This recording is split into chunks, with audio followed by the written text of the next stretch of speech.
Dubai में अब हफ्ते में बस 4 ही दिन करना होगा काम। नमस्कार, स्वागत है आपका हमारे चैनल यूएई खबर पर। देखिए, दुबई की सरकार के 15 विभागों के कर्मचारी को 12 अगस्त से 30 सितंबर तक ऑफिस में सिर्फ 4 दिन ही काम करना होगा। यह एक पायलट प्रोजेक्ट है जिसे दुबई सरकार के मानव संसाधन विभाग की ओर से शुरू किया गया है। इसे हमारी लचीली गर्मियां की पहल का नाम दिया गया है। ट्रायल पीरियड के दौरान वर्किंग आवर्स सिर्फ 7 घंटे के होंगे और शुक्रवार को छुट्टी रहेगी। ये विभिन्न सरकारी संस्थाओं की ज़रूरतों को पूरा करने, कर्मचारियों की परफॉर्मेंस के साथ साथ उनके जीवन की क्वालिटी को भी बढ़ाना है। इसके साथ ही ये कामकाज के लिए एक लचीले माहौल को बढ़ावा देना है। स्टेट न्यूज़ एजेंसी वाम की रिपोर्ट के अकॉर्डिंग कर्मचारियों से गर्मियों में काम के घंटों को लेकर सर्वे में भाग लेने को कहा गया था। अगस्त और सितंबर में ऑफिस टाइम में कटौती के प्रस्तावों को बहुत समर्थन मिला है। 4 दिवसीय कार्य सप्ताह का सबसे बड़ा ट्रायल वर्ष 2022 में ब्रिटेन में शुरू किया गया था। बाद में इसमें शामिल 61 कंपनियों में से अधिकांश ने नीति जारी रखने की बात कही। वहीं 1/3 ने कहा कि उन्होंने स्थायी रूप से नए मॉडल को अपना लिया है। नतीजे बेहद पॉजिटिव रहे क्योंकि 2900 कर्मचारियों में से कोई भी 5 दिवसीय कार्य सप्ताह में वापस नहीं जाना चाहता था। सभी भाग लेने वाली कंपनियों ने तनाव के स्तर में कमी और कर्मचारियों के स्वास्थ्य में सुधार को रिकॉर्ड किया। बुधवार 7 अगस्त को की गई यह घोषणा दुबई के उपराष्ट्रपति और शासक शेख मोहम्मद बिन राशिद द्वारा जारी किए गए आदेश का हिस्सा है, जिसका उद्देश्य दुबई को रहने के लिए दुनिया का सबसे अच्छा शहर बनाना है। इससे पहले मई में दुबई के क्राउन प्रिंस शेख हमदान बिन मोहम्मद ने जीवन की गुणवत्ता रणनीति को मंजूरी दी थी, जिसमें समुद्र तटों पर साइकिल चलाने के लिए ट्रैक की लंबाई 300% बढ़ाना, रात में स्विमिंग के लिए समुद्र तटों की लंबाई 60% बढ़ाना और महिलाओं के लिए नए समुद्र तटों को नामित करना शामिल है। दुबई के मानव संसाधन विभाग के प्रमुख अब्दुल्ला अल फलासी ने बताया कि पायलट प्रोग्राम का उद्देश्य कर्मचारियों के लिए बेहतर कार्य जीवन संतुलन बनाना है। सरकारी कार्यों को सुव्यवस्थित करना निवासियों और प्रोफेशनल दोनों के लिए शीर्ष गंतव्य के रूप में दुबई की लोकप्रियता को मजबूत करना है। वहीं आपको बता दें कि दुबई में बहुत ज्यादा गर्मी पड़ती है। ऐसे में दुबई में जब भी गर्मी का महीना आता है तो ऐसे में जितने वर्कर्स होते हैं जो बाहर में काम करते हैं उन्हें 12 बजे से लेकर 3 बजे तक काम से छूट दी जाती है, जिसे मिड डे वर्क बैन भी कहते हैं। इस टाइम पर आप दोपहर के टाइम पे काम नहीं कर सकते हैं। इस दौरान आपको छायादार जगह दी जाती है जहां पर आप रेस्ट कर सकते हैं। इतना ही नहीं, शारजाह में सभी कर्मचारियों को 4 दिन का ही वर्किंग डे सर्व करना पड़ता है, बाकी 3 दिन उन्हें छुट्टी मिलती है। एक बार फिर दुबई पहुंचे बाबा बागेश्वर।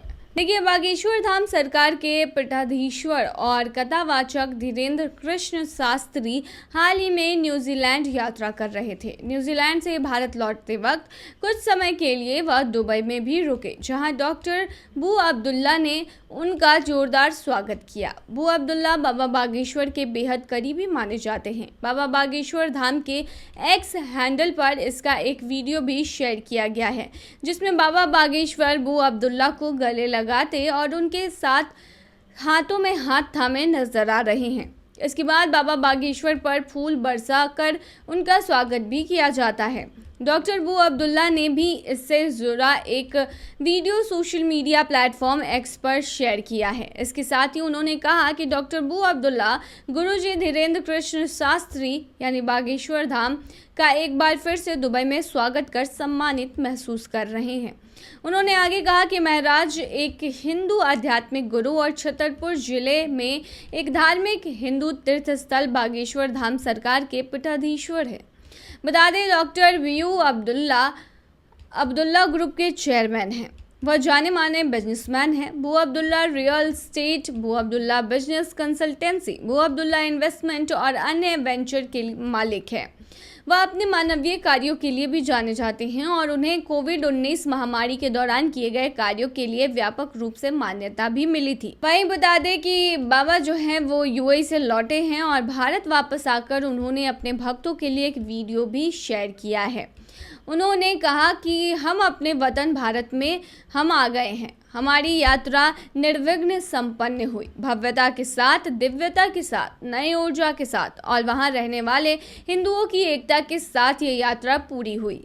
सभी देशों की यात्रा बहुत याद कर रहे हैं। सबका स्नेह अभूतपूर्व है। हमने भारत आकर आप सबकी तरफ से भारत माता को प्रणाम किया और सीताराम कहा। आप लोग अपना ध्यान रखना, हम यहाँ बालाजी के दर्शन करेंगे। उन्होंने कहा हम 13 तारीख से 23 तारीख तक बागेश्वर धाम पर दिव्य दरबार लगाएंगे। पहले यह दरबार 15 से लगाना था, लेकिन अब जल्दी आ गए हैं तो 13 से लगाएंगे। बता दें कि इससे पहले भी बाबा बागेश्वर जो है वो यूएई पहुंचे थे, जहां पर उनका भव्य स्वागत किया गया था। साथ ही उन्होंने उस दौरान डेजर्ट सफारी का जमकर मजा भी लिया था। धीरेन्द्र शास्त्री ने अपने सोशल मीडिया पर दुबई यात्रा की कई तस्वीरें भी शेयर की थी। इन तस्वीरों में वो बुर्ज खलीफा से नज़ारा देखते हुए और डेजर्ट सफारी करते हुए भी दिखे थे। इस दौरान दुबई में रहने वाले भारतीय और स्थानीय लोग भी उनके साथ दिखे थे। धीरेन्द्र शास्त्री ने दुबई में अपना दरबार भी लगाया था और कथा भी की थी।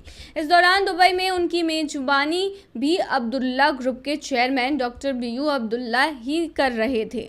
धीरेन्द्र शास्त्री के साथ पहुंचे अब्दुल्ला का भी दुबई में रहने वाले भारतीयों ने तिलक लगाकर और पटका पहनाकर ही स्वागत किया था। ये दूसरी बार था जब पंडित धीरेन्द्र कृष्ण शास्त्री जो हैं वो यूएई पहुंचे, जहां पर अब्दुल्ला ग्रुप के चेयरमैन ने ही उनका स्वागत किया। उन्होंने इसके कई सारे वीडियो सोशल मीडिया पर पोस्ट किए हैं। बड़ी खबर, इंदौर से दुबई की सीधी फ्लाइट हुई बंद। अब भारतीयों को होना पड़ेगा थोड़ा परेशान। आखिर क्यों लिया गया फैसला, चलिए बताते हैं। तो देखिए, इंदौर के देवी अहिल्याबाई एयरपोर्ट से दुबई के लिए सीधी फ्लाइट बंद हो गई है। गुरुवार को इसकी अंतिम उड़ान थी। एयर इंडिया एक्सप्रेस ने इसकी आगे की बुकिंग बंद कर दी है। अब दुबई जाने वालों को शारजाह होकर ही जाना होगा। यात्रियों को यह राहत मिली है कि शारजाह की फ्लाइट के फेरे बढ़ा दिए गए हैं। इंदौर से 30 मार्च 2023 को यह सीधी उड़ान शुरू हुई थी। जानकारों का कहना है कि दुबई एयरपोर्ट पर सही स्लॉट नहीं मिलने के कारण उड़ान बंद किया गया है। हालांकि कंपनी सप्ताह में 2 दिन चलने वाली शारजाह उड़ान को बढ़ाकर सप्ताह में 4 दिन संचालित करेगी। इंदौर और शारजाह के बीच 1 अप्रैल 2023 में सप्ताह में 3 दिन एयर इंडिया एक्सप्रेस ने उड़ान शुरू हुई है और फिर एक उड़ान शुक्रवार को बंद कर दी गई थी, क्योंकि इसी दिन दुबई की भी थी और यात्री कम मिलते थे। फिर शारजाह 2 दिन ही फ्लाइट हो गई है। शारजाह के लिए 2 दिन की ही फ्लाइट हो गई है। अबू धाबी फ्लाइट बंद होने के बाद शारजाह फ्लाइट रविवार, मंगलवार, गुरुवार, शनिवार को इंदौर आएगी और इंदौर से सोमवार, बुधवार, शुक्रवार और रविवार को उड़ान वापस रवाना होगी। दुबई जाने के लिए इंदौर से यात्रियों को शारजाह पहुंचकर सड़क मार्ग से दुबई जाना होगा। इंदौर शारजाह IX 255 उड़ान इंदौर से रात्रि में यानी रात में 12:10 पर रवाना होकर यूएई समय के अकॉर्डिंग 2:05 पर शारजाह पहुंचेगी। शारजाह इंदौर IX 256 उड़ान यूएई समय के अकॉर्डिंग 17:50 पर शारजाह से रवाना होगी और रात में 10:30 बजे के करीब में इंदौर पहुंचेगी। ये थी अभी की फ्लाइट के बारे में। वहीं बता दें, इससे पहले हमने आपको खबर दी थी कि यूएई की बजट एयरलाइन एयर अरबिया ने बीते सोमवार को शारजाह से थाईलैंड के फुकेट के लिए एक नई उड़ान शुरू करने की घोषणा की। नॉन स्टॉप उड़ानें 15 दिसंबर से शुरू होने वाली 4 साप्ताहिक उड़ानों की फ्रीक्वेंसी के साथ शारजाह अंतर्राष्ट्रीय हवाई अड्डे को फुकेट अंतर्राष्ट्रीय हवाई अड्डे से जोड़ेगी, जिससे यात्रियों को दक्षिण पूर्व एशिया के सबसे प्रसिद्ध स्थलों पर घूमने का अधिक सुविधाजनक ऑप्शन मिलेगा।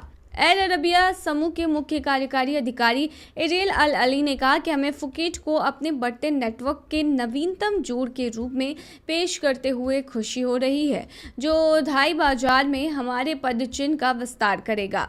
ये नया मार्ग हमारी सेवाएं प्रदान करने की हमारी प्रतिबद्धता को दर्शाता है। ग्राहकों के पास विविध यात्रा विकल्प है, जो उन्हें लगातार सीमलेस कनेक्टिविटी सुविधा और एक अद्वितीय हवाई यात्रा अनुभव प्रदान करते हुए दुनिया भर के अद्भुत गंतव्यों से जोड़ते हैं।